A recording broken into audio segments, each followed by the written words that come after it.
and I'll send this recording on to you after today's session, and you'll also get the slides from today's session as well. So Joe's just joined us. Good morning, Joe. Good to see you. Thank you for joining us this morning.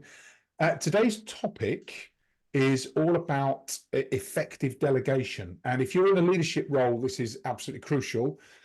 Actually, even if you're not always in leadership roles, being able to delegate and effectively delegate is really important. So hopefully what you'll get from this morning are three parts to this morning's session.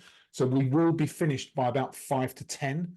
I want to try and give you 5 minutes before, and most of you will have 10 o'clocks. So I want to try and give you a 5-minute window to just stretch your legs, comfort break, that kind of thing before you move into your 10 o'clock. But we'll do about 15-20 minutes around principles of delegation and effective delegation. Then I will open up a couple of breakout rooms, and I'll invite you just to have a conversation about what you've heard this morning, because when we think about learning and development, there are kind of 3 elements to it. The first is learning stuff, being trained and learning principles.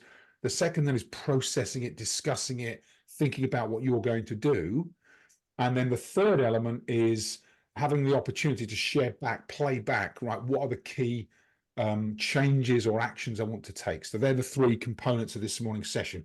A little bit on principles, an opportunity to discuss with your peers, and then at the end of that discussion with your peers, I'll bring us all back together and just invite someone from each group just to share back what the key themes were from your conversations. So hopefully that works for you all this morning. It does mean it's going to be interactive as well, so you won't just be listening to me for an hour, which I'm sure is a relief to you all as well. So this morning, the art of effective delegation. First things first, we all live really busy lives. You kind of sometimes can feel like you're on a bit of a treadmill and you're racing from one task to the next. The idea of these sessions and workshops I run is that it gives you just a bit of thinking space, some time to get off the treadmill, slow things down, kind of do a bit more critical thinking about what you're doing, and step back from the day-to-day. That's the idea of these sessions. So over the next hour, give yourself the luxury of that time to step off the treadmill and think more strategically about what you're doing. And we're going to talk about effective delegation. We'll look at why people don't delegate. We'll look at how do we start to introduce delegating, some principles of delegating. Then we'll look at a process for delegating and a document, like a tool for delegating, especially if you're delegating and trying to get, successfully delegate really large kind of projects or areas of responsibility for your role. Sometimes we need a structure to be able to do that. So I've got a tool today that will be really useful. I'll share that with you, and then I'll open up the discussions and the breakout rooms. So that's the idea of this morning's session. Before we get started, I'd love in the chat, does everyone know where the chat button is on Zoom? If you just can find the chat and just drop into the chat. Joe's put it in there already. Thank you, Joe. What are some of the challenges that you might be facing in your business with delegating? Perhaps some of the tasks you're holding on to. There you go. Let me just get the chat going. Here's the chat. Joe's put a note in there. Thanks, Joe. Joe's got to go at 9:45, no problem at all. That'll probably be during the feedback session, Joe, but that's okay. And thank you for letting me know. So what are some of the challenges you're facing with delegating? Certainly, as you're typing, I'll just share my experience. When I first moved into leadership roles, one of the reasons I became a leader was because I was quite a good operator. So I was quite good at what I was doing. And what it meant was that I could turn my hand to a lot of stuff, and I was productive and had high output. So I tended to do a lot of things over and over and over, even if it wasn't the best use of my time. I kind of thought it's easier to just do it. So I spent a lot of time doing tasks that, as I look back now, I'm like, I should never have held on for that for so long.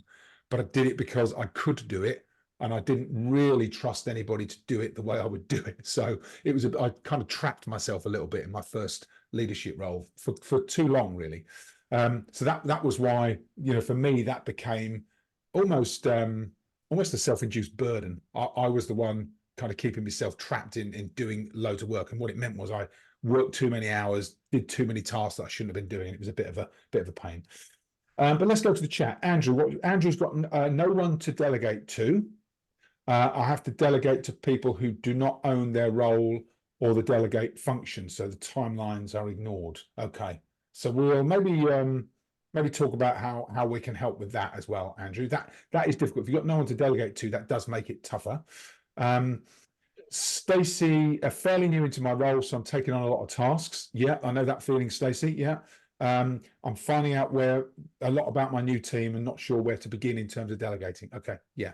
So that it might take you a bit of time just to figure out where you can and can't delegate to. Yeah, okay, that's fair enough. But hopefully today we'll start to talk about some ideas. Leanne, challenges with delegating, the number of staff.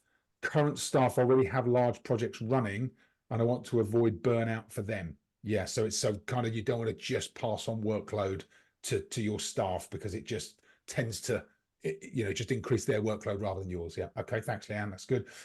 Simon, thanks, Simon. Habit of quicker to do it myself. Yeah, exactly where I was in my leadership role. It's actually quicker to do it myself. Yeah, it is, and that is a bit of a trap for ourselves, isn't it? Joe, thanks, Joe. I've got some volunteers who've just joined your social enterprise. Congratulations. And I need to keep them very happy so they stay while I'm getting good results in line with my strategy. Yeah, good. So the idea is to give you more time, not spend more time managing them. Okay, good. So hopefully some of the principles from today will help, Joe. Thank you. Excellent. Lee, got some substantial business change with new business or the spin out business. Yeah. Teams are becoming frustrated with 2-year elongated process. Okay. And the team are becoming numb to changes. So that's with colleagues only. Right. Okay. So you've got some challenges with, it sounds like almost engagement challenges there. Sometimes delegation can increase engagement, actually. So delegating can be something that, if we get it right, can help increase in engagement. Thank you. Tracy, welcome. Thank you for joining us this morning.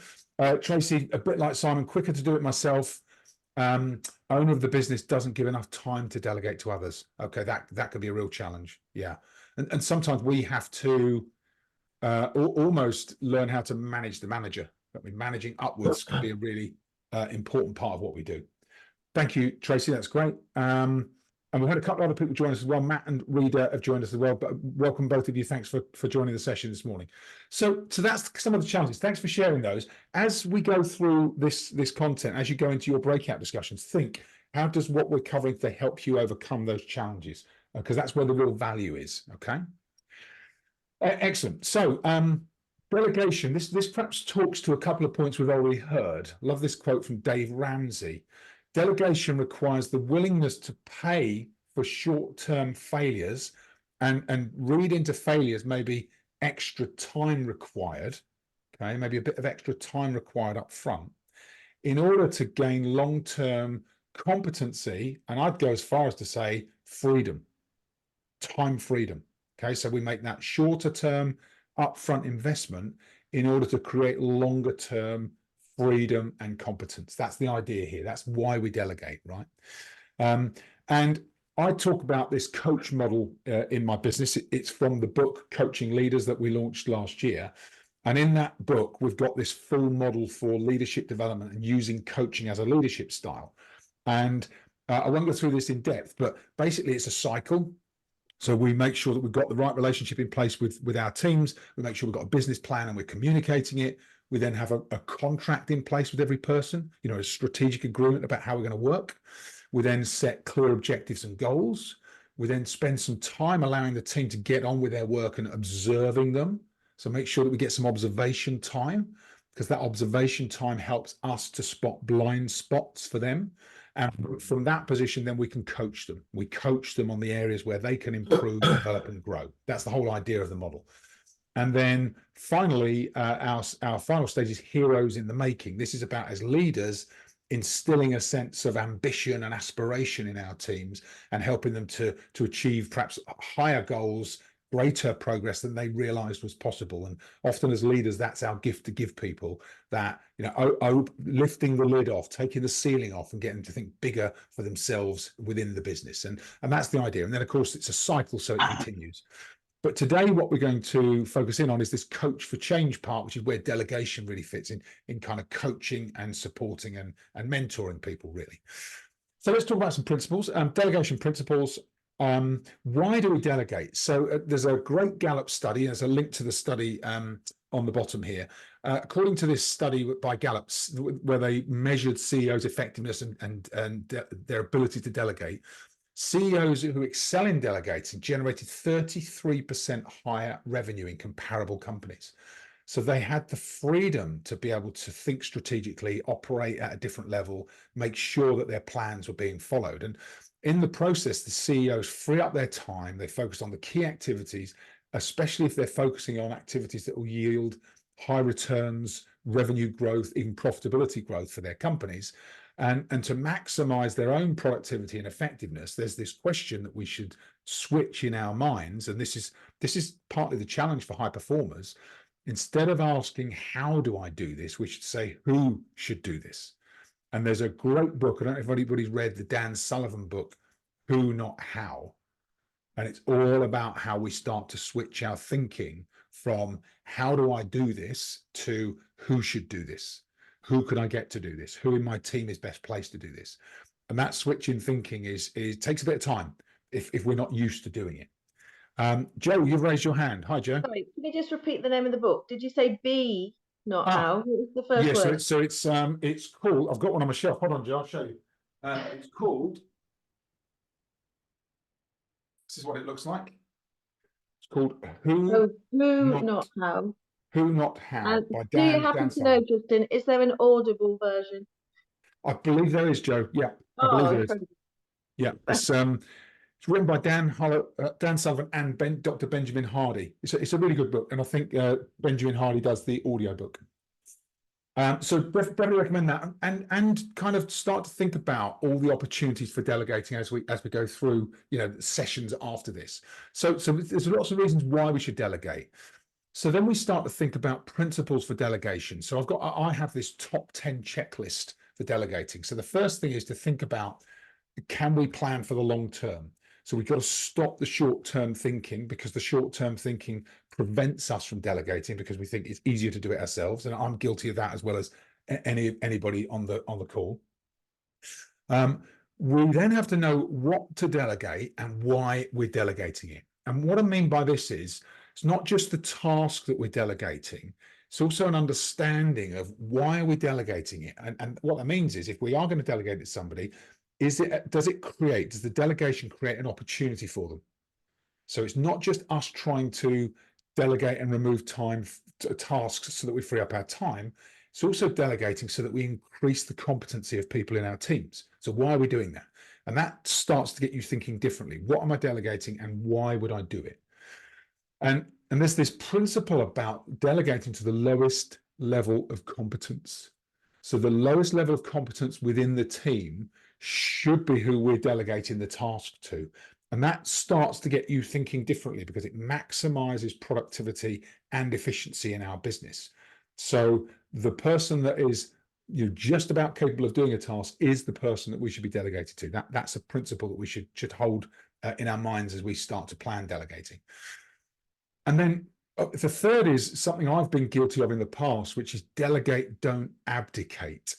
This isn't about just kind of handing stuff off. This is about helping people to get the right sense of achievement through delegating and improving their skill set.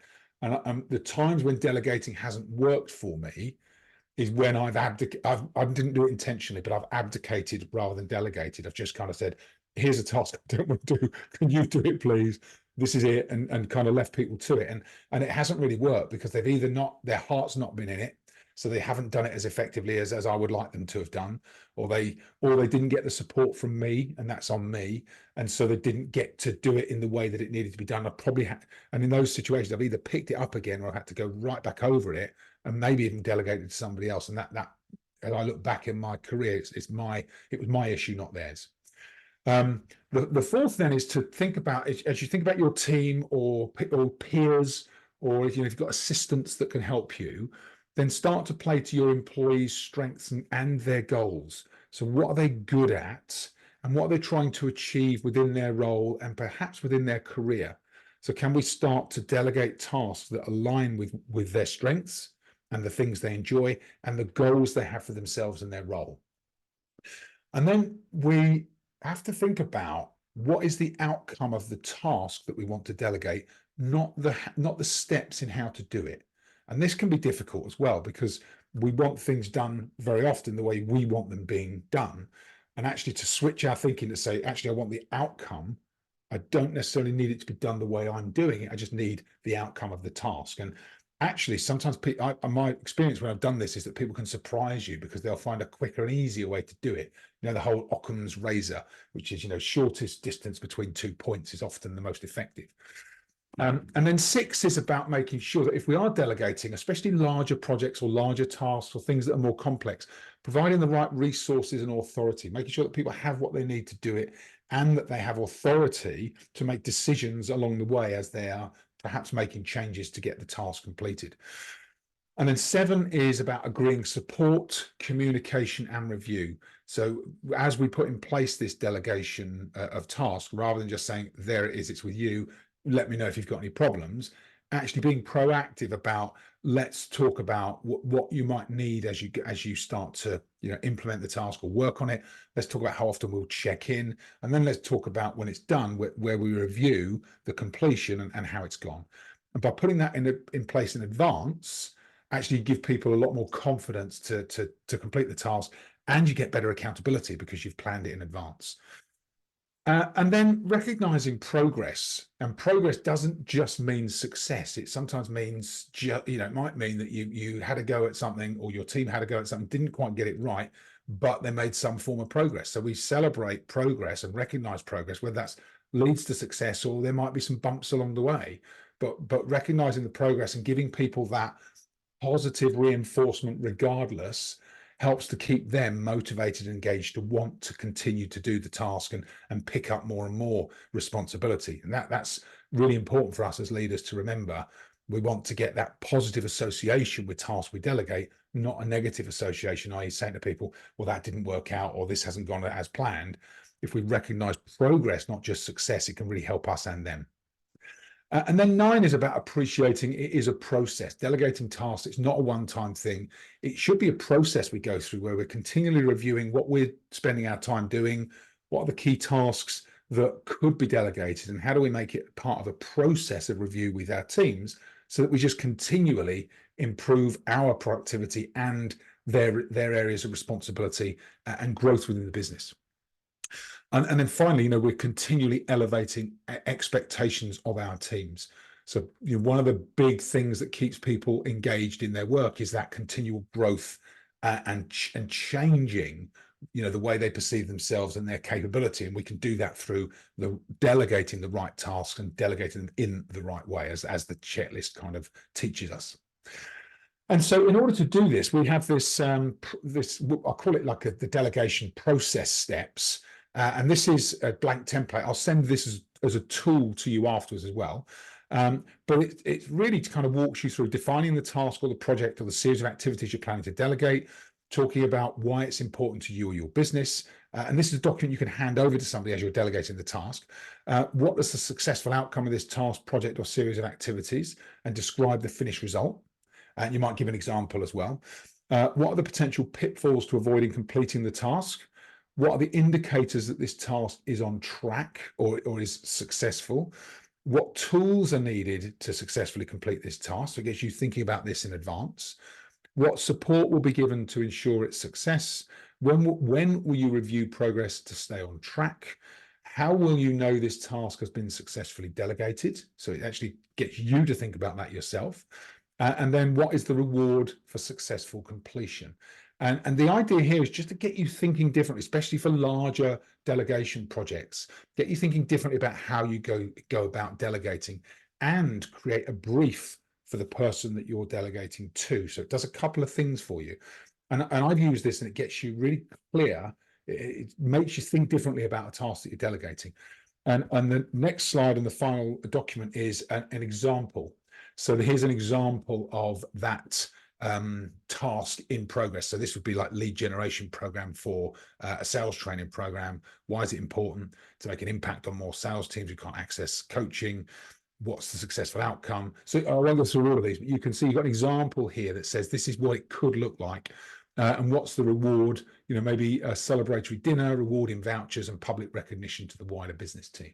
So we're really starting to think about how we gear up for delegating and create a structure that enables us to do that as effectively as possible. Okay, so that's our content for this morning. I hope you found that useful in terms of stimulating your thinking. Next step is to create so we've got how many 10 on this morning. So I've created three breakout rooms, and what I'll invite you to do is just have a conversation now in your breakout rooms about you've heard some of the content this morning, you've got your challenges. How does what we've covered this morning help you, and what do you need to start to think about or do in your business as a result of what you've just learned? So we'll have 10 minutes on that, then we'll regroup, and I'll just invite each group just to feed back. What are the things? What did you discuss as a group? What are the things that you think you need to change? So if I can ask you also to perhaps allocate somebody to speak, to feedback at the end of each of your conversations as well. Okay. So sorry, would you be able to repeat those questions again? How is it? So it's just. What do we need to say? Yeah, it's more about what you want to do, Joe. So what do you think you need to do now as a result of what you've learned from this session this morning? What actions will you take? Okay, and then if somebody from each group would be able to just give us some feedback, and so perhaps if someone takes notes in your discussions, that'd be great. And Zoom's relentless, so it'll call you back in 10 minutes. I'll trigger that. We'll be back just after 25 to. We'll take about 10 minutes of feedback. And then there's a couple of things I can share with you, and we'll wrap up this morning's session. So enjoy meeting your colleagues and enjoy the conversations. I'll see you back here in about 10 minutes. Isn't it? When your time's up, your time is up. Good. Welcome back, everybody. Thanks for indulging in the conversations. I hope you found them useful. And hopefully useful to meet new people in your network and create new contacts. So big part of what we do in these sessions. So we ended up with a couple of groups because there were some changes as we went through the breakout rooms. So a couple of groups of 4. Group 1 was Joe, Leanne, Matt, and Tracy. Did you discuss who might give us some feedback? We didn't even get to that point. I think we just had a conversation about what how we reflected on our own jobs and how that applied to your process. Yeah. So we didn't necessarily get to put any structure around it. So that's okay. Yeah. So who would you like to delegate that to then, Matt? Someone else? No, I can do it. I mean, I think it'd be better if you just ask me a question and I just answer it. I can, because we hadn't put down the items of the list of questions. But okay. So Matt, what would be useful, I guess, is just so you talked about some themes and some kind of probably some things that you were processing as a result of that early principles in the session. What were the themes and the topics or the actions that you talked about? So we spoke about how, for example, you have to appeal to your audience. So, you could be talking to someone who has no work experience or someone who's actually quite mature in their job. So it's just making sure that you align the input and output to that particular person. So if you've in one case, if you've not spoken to that person or had any interaction with them, it's understanding, first of all, a discussion about their capabilities and trying to work out, where they think they could be, apply usefulness to the organization in a nice possible way. Yeah. And then seeing if that you could use some of those skills and focusing on where they're strong. Yeah.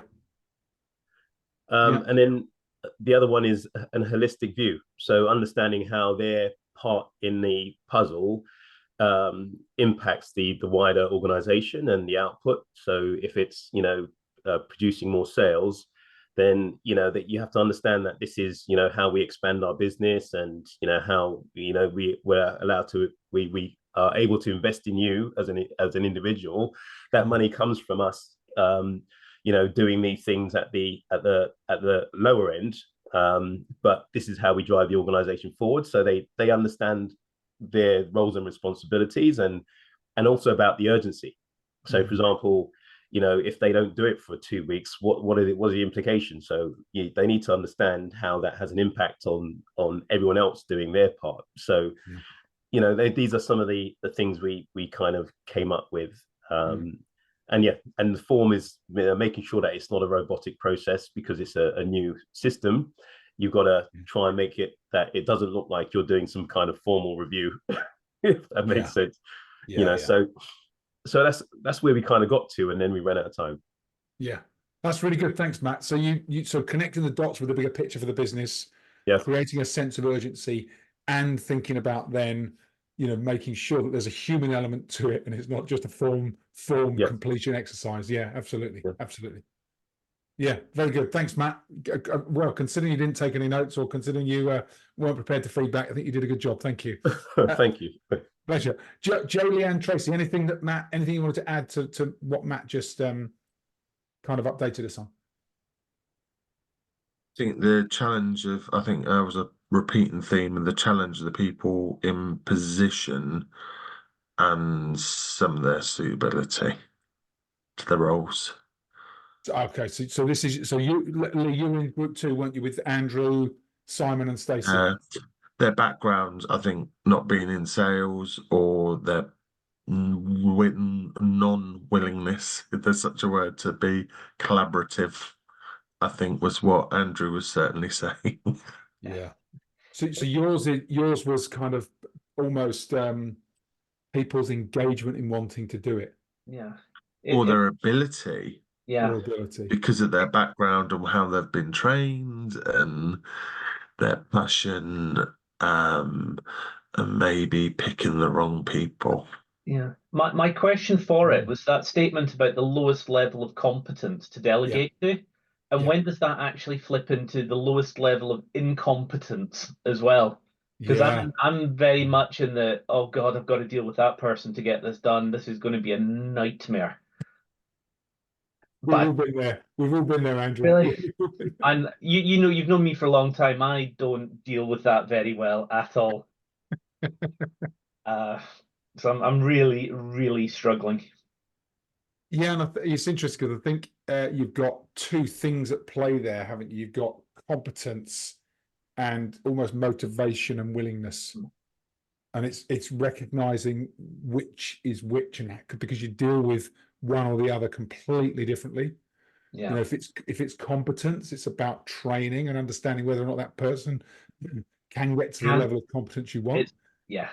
And if it's willingness and motivation, that's a completely different conversation. That's an engagement conversation, more coaching led. It's more about exploring what's really going on for that person. And I generally find the motivation and willingness is absolutely there, but it's 100% focused in the wrong direction. And when you correct the direction, the willingness, disappears instantly. And then it turns to a competence issue, that you're completely willing to do something that you're not competent in doing, but changing that willingness to do something that's correct and right, you're not willing to do it because you don't understand it. And it's like, oh, and then you get into do I actually have time for this, or the willingness to live through this again, or should I just do it myself? Yeah. And I would say from experience that I will send the document through on email to you all as a follow-up from today. If you spend 10-15 minutes getting really clear yourself on exactly what it is you're delegating, why, what the outcome is, what the reward and recognition is for doing it, the steps, that made a big difference for me, even for people that were a bit resistant or less competent. Actually, it forced me to become better at explaining what and why I was delegating, and that improved the situation. So what I would say is, as a result of today, Andrew, if there's a task on your mind, if there's something specific, seriously try the steps and see if it helps. Can I ask one more question? And this, of course, more to the group. Have you ever been in the situation where you feel the person that you're having to delegate to has created an environment where they come across as completely incompetent in it, in some sort of Machiavellian clustered analysis to get out of actually doing the task? Because I'm honestly beginning to feel that this is a Machiavellian interlude, because nobody can be that stupid. and I refuse to believe that they are. So I'm like, well, what's the other reason for it? You're either it's you do this intentionally to get out of actually having to do any work, So it's like a farce. or you're Simon's an raised idiot. his hand. Sorry, can I just poke in a possibly irrelevant comment? It sounds to me like when I'm dealing with my children sometimes. Yeah. Are That's you a Damn parent, laziness. Andrew? that's How not a do you- bad analogy, but my daughter's not that stupid. She's only 13. I thought you were going to say husband Joe, because you know there's this whole thing about men saying, well, if I don't do it right the first time, I won't be asked to do it again. What do they call it? Roger the Dodger, wasn't it, from the old Beano? Something like that. Something like that. So, Simon, you had your hand up. You were going to. I was just going to say, similar to Roger the Dodger, there are definitely people in, obviously it depends on the size of the team, but there's usually at least one in any team Yeah. who will purposely not do things well. And if they're allowed, will continue to do that because then they don't get delegated stuff. Yeah. And in the business I'm in now, it's not directly reported to me. There are people that are getting away with it. And of course, that creates frustration further up the team. So that does need to be, but that can only be dealt with by their manager. Yeah. It's I- my view. Sorry, Justin. Sorry, that's Matt. There I will be would say- people that will avoid doing things well purposely. So Machiavellian is probably the word. I would say as well, and this is Matt Harris here. It's sometimes it's down to, like at school where you have that mischievous child who disrupts the class because they just don't know. There's a lack of understanding and they just don't know how to do it.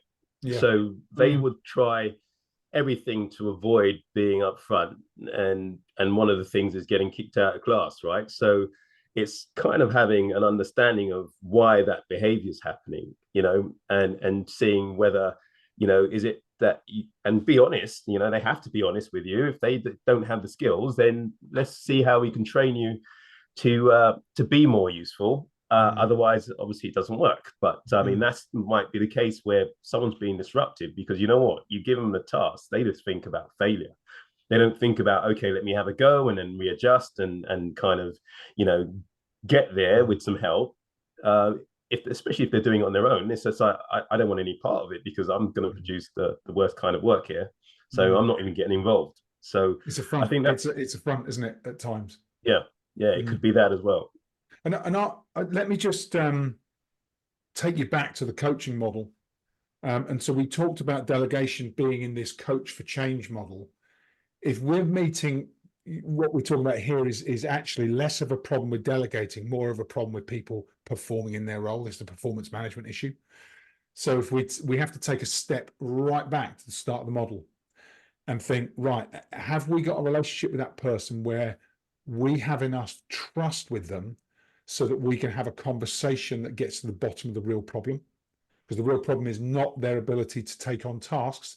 The problem is either motivation or capability. And in both of those situations, we need to understand what's really happening.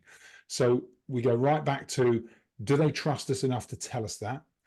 And then the first part of our model is contracting, to have a deeper conversation with them about expectations, about what we need them to do to contribute to the business, and to be able to say, here's the support I can offer to you, but I can only offer you that support if you're prepared to make a real effort, take some risks, sometimes explain if you don't know something rather than pretending you do or pretending you're too busy or pretending you're incompetent, actually just saying, I'm not sure. Can I get some support? And peeling back the onion, going back to almost a foundational conversation about, look, this is what we expect from each other. This is what I'll do for you. But it's only, I can only do it if you meet your obligations to me and the business too. And those strategic reset conversations can be really valuable. The problem is we don't have them. Most people don't have those strategic conversations. We kind of play around the edges. We guess what's happening and we don't actually sit someone down and say, right, let's talk about what's really going on. That could be really powerful. Difficult if they're not your direct responsibility and if they're not reporting to you. It's a really difficult thing to do. You do need that kind of level of authority really to do it. Does that help, Andrew? It does. I just, unfortunately, in my current situation, it's one of these ones that's not going to be able to be resolved because there's no way I'm going to get the level of authority to actually have that conversation. Yeah. Yeah, Yeah. and it's just going to be painful. Yeah, it's a bit frustrating when you don't have the direct reporting responsibility. Okay, just a quick one. I have to Yeah. jump off the call. I tried to stay as long as I could, thanks, but Matt. I really appreciate it, and I think it's definitely a very useful conversation today, and very good to meet everyone. Thanks, Matt. Thank you. I won't take up any more time. No problem at Right. all. Thanks, Matt. Thanks for joining us. Hope to see you Thanks, again. Matt. Thanks for Thank your you. input. Thanks, Yeah, Matt. no, thank you. Good. Thanks, Joe. Thanks, Matt. Take care. Before we wrap up, couple of things. So first of all, thanks everybody for joining this morning. Really useful session. There's a couple of things I just thought I would share with you before we close. Hold on a sec. Let me share my screen. So final reminder, couple of things I'm trying to find my mouse. Hold on. There we go. Right. So reminder to this is a reminder to me as well. Always remember, delegate, don't abdicate, because even when we've delegated something, whether we like it or not, we're still on the hook for that to be delivered. That's Wasim Daha. I wish it was me, but that's what he said. So really important that we delegate, we don't abdicate. And then think about your key takeaways from the session. So hopefully you've had some useful insights this morning. And what I always encourage people to do is schedule in some 15 minutes at some point, either today or over the next couple of days, just to think what is it you're going to do differently, because otherwise the workshop becomes a great session that you had with your colleagues and with me, but it doesn't actually make a difference. So think about what will you do differently as a result of today, and schedule some time to kind of give yourself that follow-up space. I've got lots of experience of not only kind of leadership, but also having worked for myself. One of the things that I find is really useful is, as leaders, if we think about developing our leadership capability, there are things that we need to have in place. And I think about these 5 C's.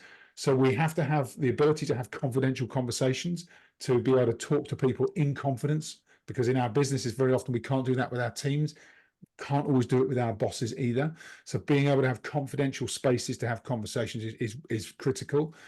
Having a community, that's why we bring these calls together, a community of other business leaders that you can share ideas with, learn from, and really start to think that you're not alone. There are other people like you doing what you're doing, going through what you're going through.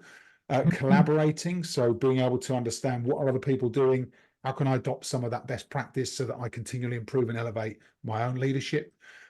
People to challenge your thinking, give you new ideas, challenge perceptions and perspectives, so that you get this refresh of your own kind of approach and changes that you want to make. And then finally, a commitment to do something that isn't just being part of these sessions, actually doing something that takes action and makes a positive change in your business. So I share that with you. The work that I do with clients, we specifically design this into programs so that we meet each of these 5 key areas. It's really important that we do that. And the final thing for me, if anybody would like a conversation, a one-to-one conversation, if there's some stuff going on for you that you think actually it'd be useful to have a coaching conversation, I offer a complimentary 45-minute coaching session. So let me just put the link to that in the chat, and this will give you direct access to my calendar. So I'll just click on it. I'll show you what it does. So when you click, you go straight into my calendar, and you'll be able to book a 45-minute session over the next couple of weeks, so you can see my availability. So that's today. It doesn't look like, but this. There you go. So that should give you, so you can see Monday. Today I'm not actually. Today I'm supposed to be off. So don't book me today, please. But you can see next week there's lots of availability. So feel free if you wanted to just schedule a 45-minute catch up, talk about any topic that's relevant to you. It's effectively a coaching session. So we say, right, where are you now? Where do you want to get to? What actions will get you there? And then if you want to talk more about the work that we do, great. If not, it's useful for you anyway, because you'll get that clarity of thinking. Okay, we are at 3 minutes to. Let's wrap up so that you've got a couple of minutes before now and your 10 o'clocks. Thank you, everybody, for joining us today. I really appreciate it. These sessions, as I say each week, these sessions only work if you turn up. Otherwise, I'm just standing here talking to myself. So thank you for making them really enjoyable and valuable. Good luck with everything you're working on, and have a great weekend when you get there. And I look forward to seeing you all soon. Thanks very much, everybody. Thank you. Thanks. Thank you. Oh, Cheers, thanks, everyone. Take care. Justin. Grateful. Cheers, Justin. My pleasure. Thanks, everyone. Cheers. See you. Bye.